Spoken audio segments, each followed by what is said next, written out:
హేమాయణంలో రాత్రి బులెటిన్కు స్వాగతం. నిన్న మధ్యాహ్నం మినపప్పు నానబెట్టి నిన్న రాత్రి మిక్సీలో వేసి ఇడ్లీ రవ్వ కలిపి ఉంచాను. ఈరోజు శనివారం టిఫిన్కి అనమాట.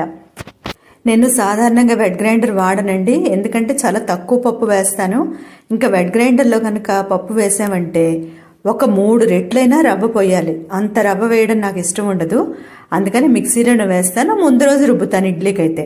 అదే మినప రొట్టెకైతే ఆ రోజే మధ్యాహ్నం రుబ్బుతాను అనుకోండి. ఇంకా పల్లీ చట్నీ కూడా ముందే నూనె వేసి వేయించను.